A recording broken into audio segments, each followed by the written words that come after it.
आपने ग्रेजुएशन किस विषय से किया और कब किया? सर मैंने 2015 में Lakshmi Narayan college of engineering किया। मेरी ब्रांच इलेक्ट्रॉनिक एंड इंस्ट्रूमेंटेशन थी। अच्छा, तो उसके बाद आपने क्या किया 2015 के बाद? सर 2015 के बाद मुख्यतः मैं सिविल सेवा की तैयारी कर रहा था, अच्छा, साथ में छोटे बच्चों को ट्यूशन पढ़ाने का काम कर रहा था। तो आपने तो बड़ा इलेक्ट्रॉनिक्स और कम्युनिकेशंस में किया। और अगर आप देखें जी भारत जी। में तो बहुत इन क्षेत्र में बहुत तेज़ी से जॉब अपॉर्चुनिटी भी थी। फिर उस आपने क्यों नहीं प्रयास किए?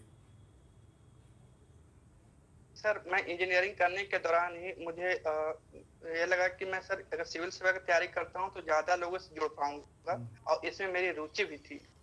तो फिर मैंने डिसाइड किया कि सिविल सेवा की तैयारी करूंगा।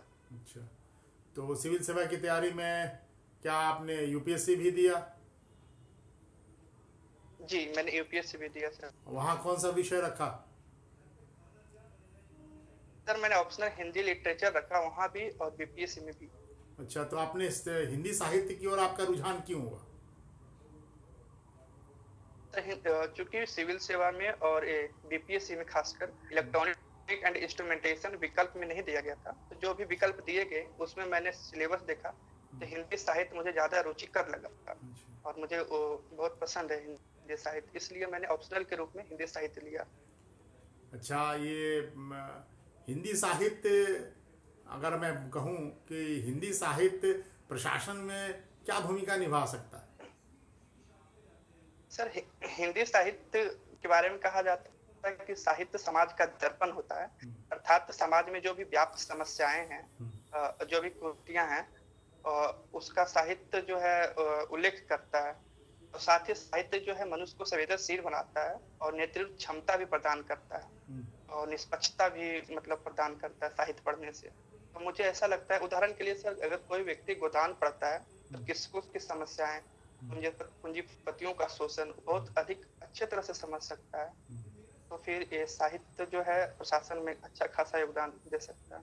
अच्छा, अच्छा, आपने जिस विषय से ग्रेजुएशन किया उसका क्या योगदान हो जी सकता जी। है? जी मैंने इलेक्ट्रॉनिक एंड इंस्ट्रूमेंटेशन से इंजीनियरिंग किया। उसमें सर मुख्यतः साइबर क्राइम के बारे में पढ़ाया जाता है, एनालॉग इलेक्ट्रॉनिक्स, डिजिटल इलेक्ट्रॉनिक्स के बारे में पढ़ाया जाता है। तो प्रशासन में आजकल ऐसा देखा जा रहा है सर कि ई गवर्नेंस, ई लर्निंग एवं हर एक चीज में डिजिटलीकरण किया जा रहा है। तो जैसे रियल टाइम ऑब्जर्वेशन, और फिर अगर बिहार में ही देखा जाए तो हर घर बिजली योजना में प्रीपेड बिजली मीटर का प्रयोग किया जा रहा है, तो वहाँ पे हमारी सब्जेक्ट मददगार साबित हो सकती है। एनालॉग और डिजिटल सिग्नल्स में क्या अंतर है?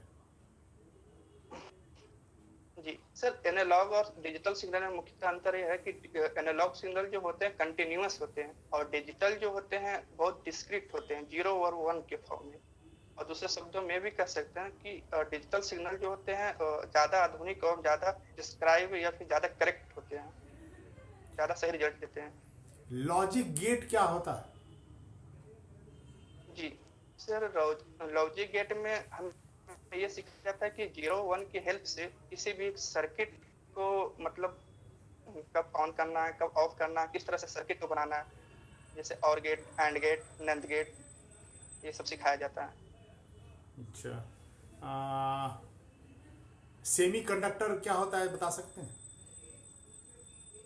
जी सेमीकंडक्टर सर सेमीकंडक्टर जो होता है मुख्य उपयोग डिवाइस मुख्यतः इसका सेमीकंडक्टर जिसकी कंडक्टिविटी कंडक्टर और इंसुलेटर के बीच में होता है। अच्छा, ये डोपिंग इसमें एक चीज आती है, डोपिंग क्या होता है? जी सर डोपिंग दो तरह के होते हैं, एन टाइप और पी टाइप डोपिंग होती है। डोपिंग करने से मतलब जो डिजायर आउटपुट होते हैं या फिर डिजायर जो मटेरियल होता है वो प्राप्त कर सकते हैं। आपने पी टाइप और एन टाइप सेमीकंडक्टर की बात की, ये इसके बीच में बेसिक डिफरेंस क्या है? सर मैं अभी रिकॉल नहीं कर पा रहा हूँ, इसे मैं देखता हूँ। अच्छा, फैक्स का जो वर्क होता, कैसे वर्क करता है? फैक्स होता क्या? फैक्स फैक्स फैक्स का फुल फॉर्म जानते हैं? सर, फुल फॉर्म तो नहीं सर, लेकिन उसका फंक्शन अगर मैं बताइए फंक्शन बताने की बताइए। कोशिश हाँ करता हूँ बताइए सर। बताइए।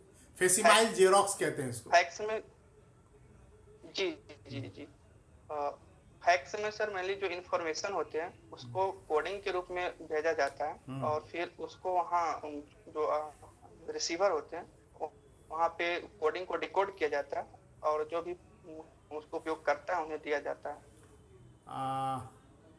ठीक है। आईसी क्या होता है? Integrated circuit. जी, आईसी स्टोरेज डिवाइस के लिए आज से 50 साल पहले जो मेमोरी होते थे वो बहुत ही बड़े साइज के होते थे। कंप्यूटर में, मोबाइल में और भी बहुत सारे इलेक्ट्रॉनिक डिवाइस में आईसी का प्रयोग होता है। उसमें प्रोग्रामिंग भी की जाती है, माइक्रो कंट्रोलर, माइक्रो जैसे आईसी होते हैं उसमें पिन लगे होते हैं। चलिए अब मैं आपके साहित्य पे आता हूँ। आप मुझे बताएं कि भाषा और बोली में क्या अंतर है?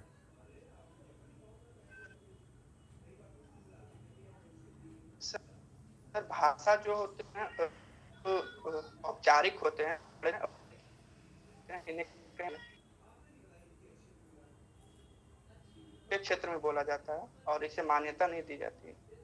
मान्यता नहीं दी जाती, ये परिभाषा मुझे उचित नहीं जान पड़ती। जी, आप हिंदी जो बिहार की हिंदी है उसकी प्रमुख बोलियों का नाम बता सकते हैं आप? जी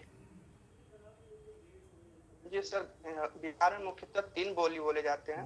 पहला भोजपुरी, जो कि आरा, बक्सर, पूर्णिया जिले में बोले जाते हैं। दूसरा अंगिका, जो भागलपुर क्षेत्र में बोले जाते हैं। तीसरा मैथिली, जो सहरसा, सुपौल, मधेपुरा ये सब क्षेत्र में बोली जाती है। इन तीनों में साहित्यिक समृद्ध बोली कौन सी? तीनों में सर्वाधिक साहित्यिक बहुलता मैथिली में देखी जाती है। उसमें विद्यापति हैं और भी कुछ कवि हैं। इसके साथ ही मगही में भी देखे जाते हैं, जो नवादा गायन बोले जाते हैं, और भिखारी ठाकुर, ये सब। अच्छा, मुझे आप बता सकते हैं बिहार के एक साहित्यकार का नाम जो हिंदी में भी लिख रहे थे, संस्कृत में भी लिख रहे थे, बंगला में भी लिख रहे थे, मैथिली में भी लिख रहे थे, पाली में भी लिख रहे थे, वो कौन से साहित्यकार हैं? सर, मैं एग्जैक्ट तो नहीं बता सकता, अनुमान लगा सकता हूँ। हाँ बताइए। शायद विद्यापति हूँ। विद्यापति का इतना ज़्यादा, विद्यापति मैथिली और हिंदी में ही लिख रहे थे। थोड़ी बहुत संस्कृत में भी एकाध दो रचनाएं की उन्होंने। और सर, रामधारी सिंह दिनकर ने मैथिली में कब लिख लिया? अरे, यात्री के उपनाम से कौन कविताएं लिखा करते थे? राहुल सांकृत्यायन। यात्री के उपनाम से कौन साहित्यकार लिखा करते थे? मैथिली में उन्होंने यात्री के नाम से लिखा।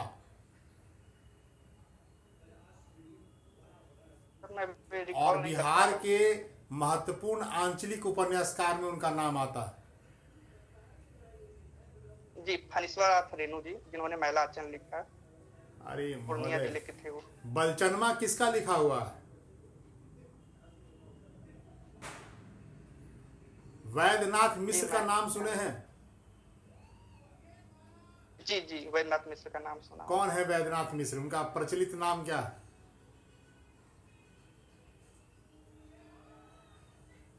मैं रिकॉल नहीं कर पा रहा हूँ, मैं इसे देखूंगा। अच्छा, कोई बात नहीं। अच्छा बताइए, आंचलिक उपन्यास कहते किसको है?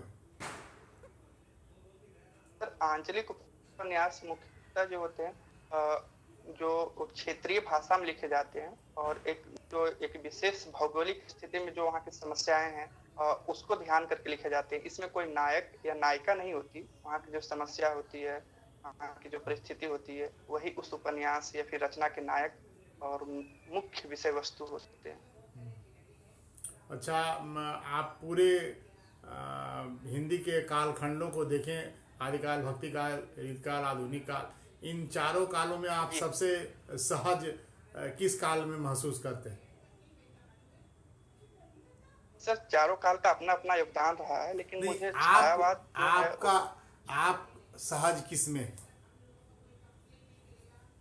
जी मैं छायावाद मुझे पसंद है और मैं उसमें सहज महसूस करता हूँ। हाँ, किस में पसंद है? छायावाद। अच्छा, आप आधुनिक जी काल छायावाद। पसंद, आधुनिक काल आपको ज़्यादा जी पसंद है। आद अच्छा, आप मुझे छायावाद कहते किसको हैं, जरा ये मुझे बताएं। जी तो छायावाद जो है इसमें मुख्यतः होता है कि जो शब्द होते हैं उसका अर्थ कहीं और पड़ता है, या फिर दूसरे भाषा में बोला जाए तो स्थूल के प्रति सूक्ष्म का विरोध। छायावाद में जो कविताएं लिखी थी उसमें नवजागरण की चेतना थी, प्रतीकों की इस्तेमाल की जा रही थी, एवं उसमें प्राकृतिक सौंदर्य का वर्णन हो रहा था, दुख एवं वेदना का भी प्रकट हो रहे थे। अच्छा, छायावाद के कौन कौन से स्तंभ हैं, कभी को बता सकते हैं? जी छायावाद के 4 स्तंभ माने जाते हैं: जयशंकर प्रसाद, सूर्यकांत त्रिपाठी निराला, सुमित्रा नंदन पंत एवं महादेवी वर्मा। महादेवी वर्मा। महादेवी वर्मा को पढ़ा आपने? जी क्या महादेवी की कौन सी रचना पढ़ी आप? सर महादेवी वर्मा की मैंने कुछ कुछ रचनाएं पढ़ी है, जैसे दीप शिखा हो गया, यामा हो गया, फिर उनकी कहानी सोना मैंने पढ़ा है। अच्छा, तो कविता लिखते थे मुख्य। महादेवी में भी रहस्यवाद दिखाई पड़ता है, जी कबीर में भी रहस्यवाद दिखाई पड़ता है, और जायसी जी में भी रहस्यवाद दिखाई पड़ता है। इन तीनों के जी रहस्यवाद में क्या अंतर है? जी सर कबीर के रहस्यवाद में मुख्यतः जो है कि कहीं न कहीं ये अलौकिक हो जाते हैं। अलौकिक मतलब एक मतलब ईश्वर के प्रति या फिर कुछ अलौकिक शक्ति के प्रति देखा जाता है। और महादेवी वर्मा के रहस्यवाद में उनके प्रति या फिर ब्रह्म के प्रति रहस्यवाद देखा जाता है। जैसे उन्होंने कविता लिखी, मेरे प्रियतम को भाता है तम के पर्दे में आना। तो इसमें जो रहस्यवाद देखा गया वो अपने पति के प्रति या ब्रह्म के प्रति अप्रस्तुत प्रेम के प्रति देखा गया। और सूफी ये जो पद्मावत लिखे गया था, ये जैसे कि जायसी। आपने जो जी जायसी, ये प्रभावित थे सूफी दर्शन से। इसमें यह था कि उनको जो ईश्वर है उनके प्रति मोहब्बत है, या ईश्वर के प्रति जो बनाए गए जो भी है उनके प्रति मोहब्बत को दिखाया गया है। तो ये तीनों के रहस्यवाद में बेसिक अंतर ये है। अच्छा, और कबीर का? जी कबीर का रहस्यवाद में मैं तो एग्जैक्ट अभी बता नहीं पा रहा हूँ, समझ पा रहा हूँ, लेकिन सर उनका यह था कि ईश्वर के प्रति ही मतलब रहस्य था। हालांकि वो निर्गुण भक्ति काल के थे, लेकिन एक तरह से लोगों से जुड़ने के लिए या लोग ज्यादा कन्विंस हो जाए, उन्होंने ईश्वर और राम के प्रति उन्होंने रहस्यवाद दिखाया। अच्छा, ये या फिर कबीर, नाथ परंपरा से प्रभावित थे। कबीर के ने भी राम की बात की, तुलसी ने भी राम की बात की, और निराला ने भी राम की बात की। इन तीनों के राम में अंतर क्या है? सर कबीर के राम जो मुख्यतः थे उन निर्गुण धारा के राम थे। उनका दर्शन जो था अद्वैतवाद शंकराचार्य से लिया गया था। राम नाम सिर्फ इसलिए रखा गया लोगों से जुड़ पाए। जबकि तुलसी के राम जो थे सगुण थे, एक मर्यादा पुरुष थे, वो कहीं ना कहीं समन्वय को लेकर के चल रहे थे। जबकि निराला के राम जो थे आधुनिक काल के राम थे, अर्थात उनके अंदर भय, संशय, चिंता, खुशी जो एक आम मनुष्य के अंदर होता है वो चीज देखने को मिलता है, जैसे राम के शक्ति पूजा में उन्होंने वर्णन किया। इन तीनों में आप किस राम के प्रति बहुत आसक्त दिखाई पड़ते हैं? जी मुझे तीनों के राम ठीक लगते हैं, लेकिन मुझे निराला के राम ज्यादा प्रभावित करते हैं, क्योंकि वो हम लोग से जुड़ पाते हैं आम मनुष्य की तरह। निराला के अगर राम का शक्ति पूजा पढ़ें तो मैं निराला की राम की शक्ति पूजा जब पढ़ा, मुझे इनमें त्रिआयामी चित्र बहुत दिखाई पड़े। तीनों स्तर पर निराला ने जो रचना की है राम की शक्ति पूजा, इसमें वो दिखाई पड़ते हैं। तो ये त्रिआयामी का कहने का अर्थ क्या है? अ, सर मैं जहाँ तक समझ पा रहा हूँ कि त्रिआयामी मतलब उनके जो राम के शक्ति पूजा थे वो कहीं न छायावाद के कविता थे, अर्थात वो जो महात्मा गांधी के जो आंदोलन चल रहे थे उसको भी वो प्रतिबिंबित कर रहा था, और साथ में जो है वो इंसान में जो है साधक के प्रति जो मतलब किस तरह दृढ़ इच्छा है उसका भी वर्णन कर रहे थे। मतलब उसका प्रभाव मतलब डिफरेंट डिफरेंट इंटरप्रिटेशन उसके हो रहे थे, तो शायद उनके संदर्भ में वो। अच्छा, आपको पूरे अगर साहित्यकारों में आप देखें तो साहित्य की कौन सी विधा आपको सबसे ज़्यादा आनंद देती? ये साहित्य की मुझे उपन्यास बहुत पसंद है। अच्छा, और किस उपन्यासकार को आप सबसे ज़्यादा निकट पाते हैं? जी सच्चिदानंद वात्स्ययन अज्ञे अज्ञे की रचना मुझे मुझे काफी पसंद है। आगे आगे की कौन कौन सी रचनाएं आपने पढ़ी है? सर अज्ञे की अभी हाल में ही शेखर एक जीवनी मैंने पढ़ा। इसके अलावा मैंने नदी के द्वीप यादें भी पढ़े हैं, लेकिन शेखर एक जीवनी मुझे काफी उसके नजदीक में पाता हूँ। किस प्रकार का उपन्यास है ये? सर शेखर एक जीवनी जो है एक मनोवैज्ञानिक उपन्यास है। इसमें मुख्यतः सिगमंड फ्राइड जो है मनोविश्लेषणवाद उनका प्रभाव भी देखा जाता है। तो इसमें आगे ये बताते हैं कि एक मनुष्य जो होता है अस्तित्ववादी होते हैं, मतलब वो किसी से प्रभावित ना होकर उसे स्वतंत्र रहना चाहिए, वो जो बनना चाहता है जो है वही होना चाहिए, अर्थात वो विद्रोही है या फिर इस वस्तु के प्रति नास्तिकता का जो भाव रखते हैं या फिर अपनी मौसेरी बहन के प्रति भी प्रेम की भावना आ जाती है, तो उन्होंने भी उसे व्यक्त किया है।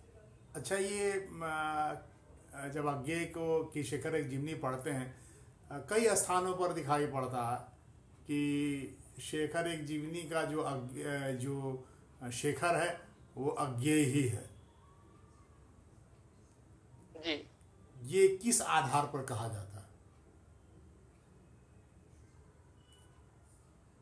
सर हाँ, कुछ मतलब आलोचक मानते हैं कि शेखर एक जीवनी में शेखर जो अज्ञेय ही है, और क्योंकि शेखर विद्रोही है और शेखर जो है एक मतलब नास्तिकता को लेकर के नास्तिकता के भाव उनके अंदर है, तो फिर अज्ञेय में भी ये चीज देखने को मिलता है अनुरचना में। और उनकी ये जो शुरुआती में परिचय लिखा जाता है कोई उपन्यास के शुरू में प्रस्तावना, उसमें भी इस तरह का झलक देखने को मिलता है। शेखर एक जो अज्ञेय जिस विधा में लिखते रहे हैं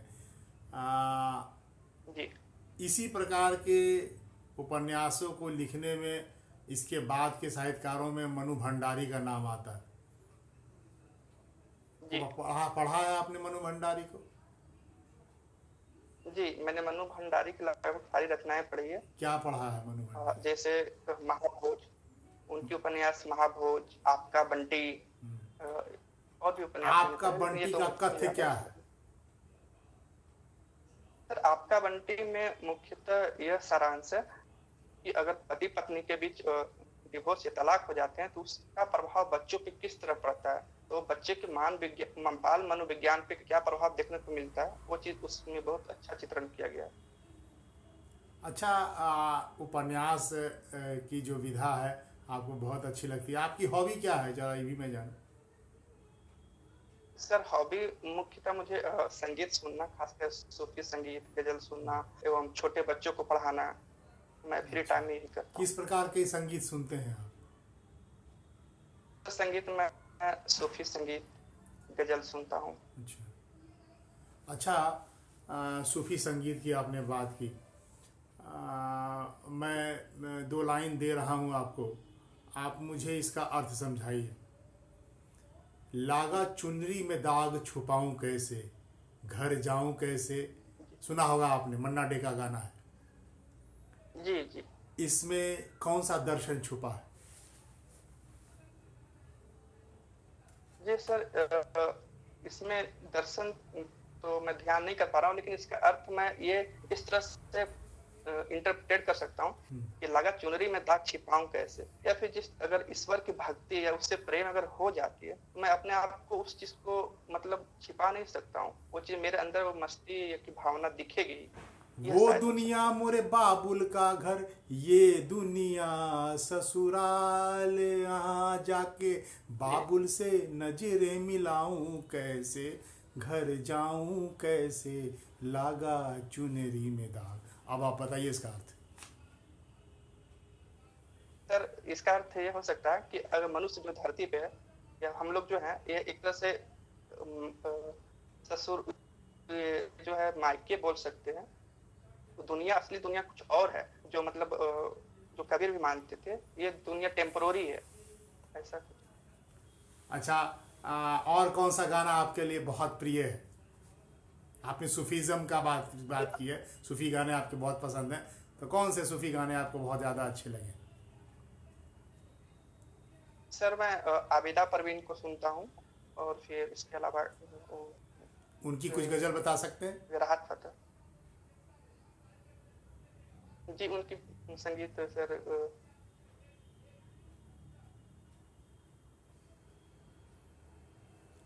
अच्छा, आप कबीर के हिंदी दोहे के, भी बहुत सारे गाए हिंदी हैं। आप हिंदी के बहुत आपने पढ़ाई की है, बहुत इंटरेस्ट भी है आपको, और भारतीय संगीत की भी बात की जी आपने।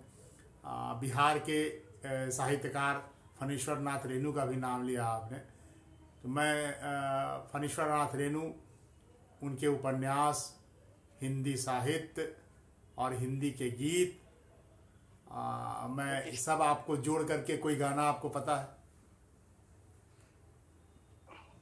सर, गाना जी मैं ध्यान कर पा रहा हूँ कि उनके उपन्यास में बताता हूँ, मारे गए गुलफाम, उस पर बनी हुई फिल्म है। जी फणीश्वर, तीसरी कसम। तीसरी कसम, सही कसम पकड़ा आपने। जी, तो उनका कोई गाना आपको पता उनकी है? रेणु की। जी, गाना मैं ध्यान नहीं कर पा रहा हूँ, लेकिन मैं फिल्म बहुत पहले देखा था।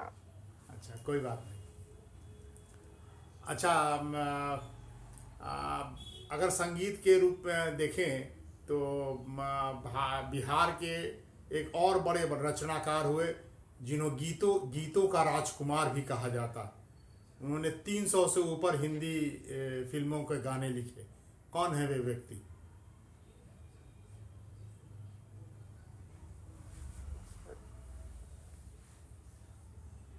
मैं भी रिकॉल नहीं कर पा रहा हूँ सर, अगर आप थोड़ा सा हिंट दे तो। गोपाल सिंह नेपाली। जी जी, वो कविता भी लिखा करते थे। हाँ, कविता, ये बहुत गाने लिखे। कविता तो काव्य ही, वही तो गीत बनता है। छंद युक्त जी जी, काव्य जो होते हैं वही गीत कहलाते हैं। गीत और नवगीत में क्या हाँ। अंतर है? गीत सर जो होते हैं, एक लिरिक्स होते हैं, मतलब वो एक तरह से उनकी आकार होते हैं, छोटे होते हैं, और निराला भी कुछ गीत लिखे हैं, तो बाद की कवियों में देखा गया। नवगीत शायद आधुनिक होते हैं, ऐसा कुछ। मैं प्रॉपर डेफिनेशन नहीं समझ पा रहा हूँ सर। अच्छा, कोई बात नहीं है। अच्छा, बिहार में साहित्य की एक नई परंपरा शुरू हुई, जिसको नकीनवाद के नाम से जाना जाता। क्या है ये जी नकीनवाद? सर, नकीनवाद बिहार की परंपरा है। इसमें 3 कवि मुख्यतः थे। कौन कौन तीन 3 बताए? कवि थे, नाम सर मैं भूल रहा हूँ, नाम अच्छा, क्या होगा। ये जो नकीनवाद था, वाद जो है ये किसी फिलॉसफी को कहते हैं, तो ये नकीनवाद किस फिलॉसफी पे विश्वास करते हैं?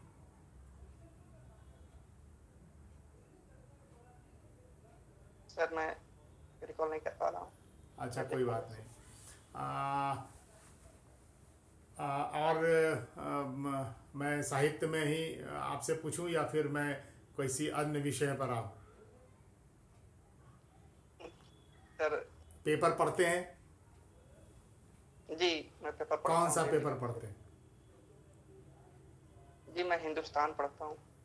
हिंदुस्तान पढ़ते हैं। हिंदुस्तान के मुख्य संपादक कौन है? जी, शेखर जी के मुख्य। शशि शेखर। शशि शेखर ने अभी बहुत सारे निर्वाचन चल रहे हैं, एनालिसिस भी की बिहार की राजनीति पर। उनके आर्टिकल्स में जी आपने अभी पढ़ा भी होगा, विस्तार से उन्होंने बिहार की राजनीति पर भी चर्चा की। उन्होंने कहा कि बिहार की राजनीति में विकास के मुद्दे गौण हो जाते हैं, जाति और धर्म निर्णायक भूमिका में रहता है। ऐसा बिहार में जी जी। क्यों ऐसा होता है? क्या कारण है बिहार और उत्तर प्रदेश जो हिंदी भाषी क्षेत्र हैं वहाँ?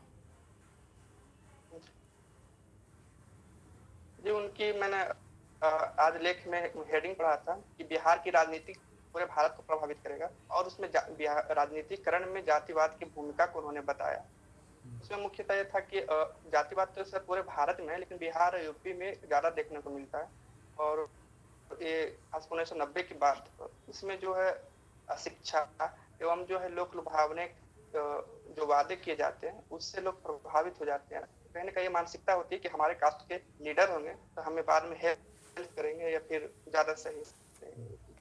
अच्छा, ये मुझे आप बता सकते हैं कि अभी बहुत चर्चा में रहता है 15 साल बनाम 15 साल, 15 साल लालू प्रसाद यादव जी और राबड़ी देवी के 15 साल, और अभी मुख्यमंत्री के 15 साल। एक व्यक्तिगत रूप से मैं आपसे पूछना चाहता हूं कि आप मुझे बता सकते हैं कि इन दोनों के 15 सालों में आप किसे सर्वाधिक अच्छा मानते हैं? सर पहले के 15 साल जिसमें लालू राजद थे और अभी के नीतीश कुमार के, दोनों ने कुछ अच्छे काम किए और कुछ दोनों की सीमाएं थी। जैसे लालू प्रसाद यादव के समय में सोशल जस्टिस की कंसेप्ट आए, वंचित वर्ग पिछड़े वर्ग को ऊपर उभरने का मौका मिला और उन्होंने कुछ कंपनियां लगाई। लेकिन हाँ, उनकी कुछ सीमाएं थी, जैसे भ्रष्टाचार देखा गया, अपराधीकरण की प्रवृत्ति देखी गई। वर्तमान सरकार में डेवलप विथ जस्टिस का कॉन्सेप्ट आया, वुमेन एम्पावरमेंट का कॉन्सेप्ट आया एवं अन्य स्कीम्स लाए गए, इन्वायरमेंट पे ध्यान दिया गया। लेकिन इनमें भी कुछ कमियां, जैसे जॉब अपॉर्चुनिटी उतना क्रिएट नहीं कर पा रहे हैं, तो इनमें भी कुछ कमी और खूबियां हैं, उनमें भी थी।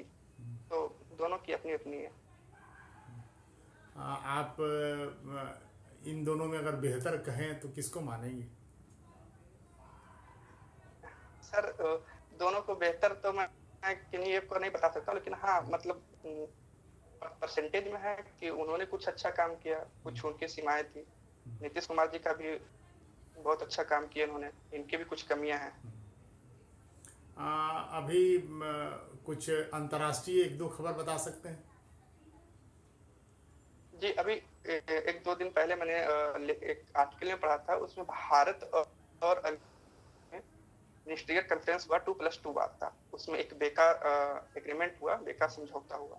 और फिर इसके अलावा ये अंतर्राष्ट्रीय खबर में सर फ्रांस में जो चरमपंथी कट्टरपंथी वो विरोध कर रहे हैं, वो अभी रक्षा सौदे पर ही ज़्यादा इम्फेसिस डाला गया अमेरिका और भारत के बीच में। इसको आप किस रूप में देखते हैं? सर अमेरिका और भारत के बीच में 2+2 वार्ता ये तीसरा वार्ता था, और इसमें मुख्यतः था कि जो भी रक्षा समझौते एवं सैटेलाइट एवं इंफ्रास्ट्रक्चर ये आदान प्रदान करेंगे, शेयर करेंगे। इससे पहले भी 3 समझौते हो चुके हैं, जिसमें लेमुआ, कोमाकासा और एक और थे, ये चौथा था। तो इससे भारत को बहुत फायदा होगा, जैसे कोई भी रक्षा उपकरण या फिर कोई जहाज में फ्यूल टैंक में फ्यूल भरवाना हो, फिर LAC पे जो भी इंफॉर्मेशन है उसको अमेरिका शेयर करने की बात कही है, तो भारत के बेशक फायदे होंगे और अमेरिका के लिए भी ठीक होगा, खासकर चाइना से हमें काउंटर करने के लिए। अब चीन के साथ हमारी तनाव हुए और जी अमेरिका को इसी की तलाश थी। अमेरिका ने आपको अपने युद्ध के जो उपकरण है उसके बाजार के रूप में आपको देख रहा है, और साथ ही साथ चीन को काउंटर करने के लिए जो उसका ट्रेड वार चल रहा है, वो चीन पर नियंत्रण स्थापित करने के लिए उसने आपको चुन रखा है। मुझे लगता है कि मैं कहीं ना कहीं भारत अमेरिका के गिरफ्त में चलता चला जा रहा है। हाँ सर, कुछ आलोचकों का ये मानना है कि भारत अमेरिका के गिरफ्त में चलता जा रहा है, लेकिन साथ में यह भी देखना होगा किसी भी देश का राष्ट्र हित ज्यादा महत्वपूर्ण होता है। भारत के लिए अमेरिका एक अभी बहुत महत्वपूर्ण साथी के रूप में उभरा, खासकर जो अभी LAC पे जो विवाद हुए थे, अमेरिका ने साथ दिया, उन्होंने टिप्पणी की और वर्तमान में बहुत सारे एग्रीमेंट हो रहे हैं, तो चाइना से काउंटर करने के लिए अमेरिका एक महत्वपूर्ण सहयोगी हो सकता है। हमें राष्ट्र हित के बारे में भी सोचना जरूरी है। अभी लॉकडाउन के पीरियड में जो आपकी स्थिति देखी, भारत की इकोनॉमी की स्थिति देख रहे हैं आप, इतनी मात्रा में हमारे यहाँ गरीबी है। अगर सरकार की ही बातें कहें तो सरकार ने 80 करोड़ लोगों को, परिवारों को, 80 करोड़ लोगों को उन्होंने अनाज का वितरण किया है। इससे आप सहमत हैं? जी